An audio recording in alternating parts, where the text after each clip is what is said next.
चलिए ये क्वेश्चन 6 और 7 हमने एक दफा वीडियो रिकॉर्ड की लेकिन आवाज नहीं आई। दोबारा करते हैं एनीथिंग फॉर स्टूडेंट्स 12-15 मिनट की दोबारा मैंने।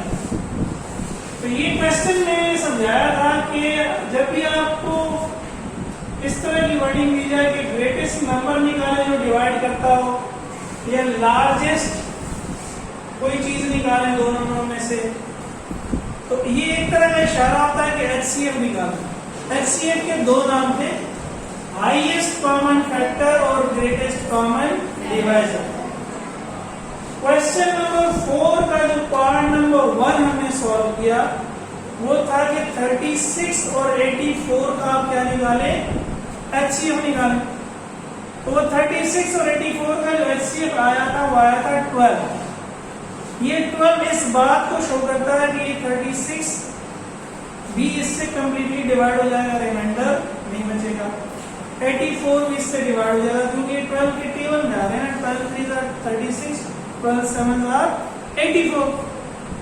ठीक है, लेकिन 36 और 84 2 के टेबल में भी आते हैं, दोनों इवन है। 36 और 84 3 के टेबल में हम भी आते हैं क्योंकि 3 + 6 9 है और 8 + 4 12 है। इन दोनों को प्लस करने से जो नंबर आ रहे हैं वो 3 के टेबल में आ रहे हैं, तो ये दोनों भी 3 के टेबल में आएंगे, ये दोनों 4 के टेबल में भी आएंगे, ये दोनों 6 के टेबल में भी आएंगे और ये दोनों 12 के टेबल में। तो 2 3 4 6 12 ये सारे नंबर इनके डिवाइजर्स हैं, ये सारे नंबर इनके फैक्टर्स हैं, डिवाइजर है। यहाँ सबसे बड़ा फैक्टर कौन सा है, 12। तो 12 को इसलिए कहते हैं हाईएस्ट कॉमन फैक्टर या greatest common divisor. Highest common factor सबसे बड़ा कॉमन फैक्टर, सबसे बड़ा नंबर जिसके टेबल में दोनों आ रहे हैं। दोनों वैसे 2 3 4 6 के टेबल में भी आते हैं, लेकिन HCF 12 है और दोनों 2 3 4 6 12 से डिवाइड होंगे, लेकिन सबसे बड़ा नंबर जिससे डिवाइड हो रहे हैं वो क्या है, 12। अब अगर मैं 36 की जगह ले लूं 40, सुनिएगा मेरी बात, 36 की जगह मैं ले लूं 40 और 84 की जगह ले लूं 90, सही है। 36 की जगह ले लूं 40 और 86 की जगह ले लूं 90, तो फिर क्या होगा,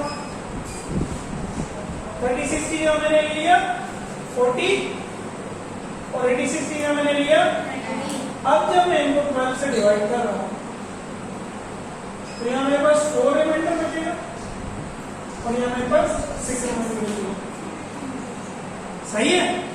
तो ये रिमाइंडर बचेगा, यह कंप्लीटली डिवाइड नहीं होगी, कंप्लीटली डिवाइड नहीं होगी। तो अगर मुझे 40 और 90 का हाईएस्ट कॉमन डिवाइजर और ग्रेटेस्ट कॉमन डिवाइजर के हाईएस्ट कॉमन फैक्टर निकालना है, तो पहले मुझे क्या करना पड़ेगा, रिमाइंडर में को इसमें से माइनस करना पड़ेगा। जब मैं 40 में से 4 को माइनस करूंगा तो 36 बचेगा, 36 12 से कंप्लीटली डिवाइड हो जाएगा। 90 में से 6 को माइनस करूंगा 84 बचेगा, 84 भी 12 से कंप्लीटली डिवाइड हो जाएगा। तो 84 और 36 का फिर जो कॉमन डिवाइजर होगा या कॉमन फैक्टर होगा वो 12 निकल आएगा, आसान है। तो अगर रिमाइंडर बच रहे हो तो रिमाइंडर को नंबर में से माइनस करना पड़ता है जब HCF निकलता है या GCD निकलता है। तो यहाँ पे वो यही कह रहा है, find the greatest number which divides 2300 and 3500। वो सबसे बड़ा नंबर निकाले जो 2300 और 3500 को डिवाइड करेगा। यानी अगर मैं इसका सवाल बनाऊं इसमें, तो सवाल होगा find the greatest number which divides 40 and 60 और 90 लीविंग 32 एंड 56 की value, leaving 4 and 6 respectively as remainder. तो फिर आप क्या करेंगे, 40 में से पहले 4 माइनस करेंगे या 90 में से पहले 6 माइनस करेंगे, फिर 36 हो जाएगा, 84 हो जाएगा। अब 36 और 84 का ग्रेटेस्ट कॉमन डिवाइजर 12 आएगा और 12 से जब आप डिवाइड करेंगे तो इसमें से 4 बचेगा और इसमें से 6 बचेगा। तो यही लॉजिक हम यहाँ लगाएंगे। 2300 में से 32 माइनस किया, 3500 में से 56 माइनस किया, तो यहाँ ये बच गया और यहाँ ये बच गया। ये मल्टी सबट्रैक्शन तो हमने बार बार करनी है। अब कोई डिवीजन मेथड लगाया तो ये नंबर पड़ेंगे। वो फैक्टराइजेशन वाला मेथड भी लगा सकते हैं, लेकिन उसमें बहुत टाइम लग जाएगा।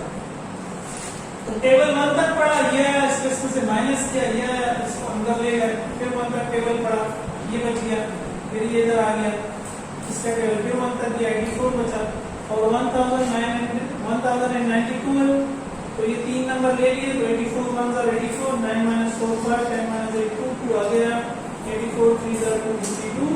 तो 84 वो नंबर है तो जो जब 2300 को डिवाइड करेगा तो 32 रिमाइंडर बच जाएगा, और 3500 को डिवाइड करेगा तो 56 रिमाइंडर बच जाएगा। समझ आ गई बात? अगला सवाल देखें। A room is 12 meter 15 centimeter long and 8 meter 91 centimeter broad। कमरा इतना लंबा है और इतना चौड़ा है, यानी ये जैसे हमारे कमरे के हिसाब से ये लंबाई है और ये चौड़ाई है। The floor of the room is to be paved with square tiles। कमरे के फर्श पे हमने स्क्वायर टाइलें लगानी है, स्क्वायर यानी जो लंबाई है वही चौड़ाई है। Find the length of the largest tile that can use। वो सबसे बड़ी टाइल निकालें जो आप इस्तेमाल कर सकते। देखिए अगर आपने कमरे के फर्श पे टाइलें लगानी है, बिल्कुल फिट करना है, तो पहले आपको कैलकुलेशन करनी पड़ेगी, वरना वो टाइल कटेगी।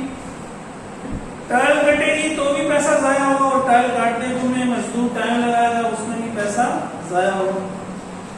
तो बेहतर क्या होता है, पहले से सोच लिया जाए कि कमरे का साइज कितना होगा और उस साइज में मैं कौन सी टाइल लगाऊंगा ताकि वो पूरी बैठे।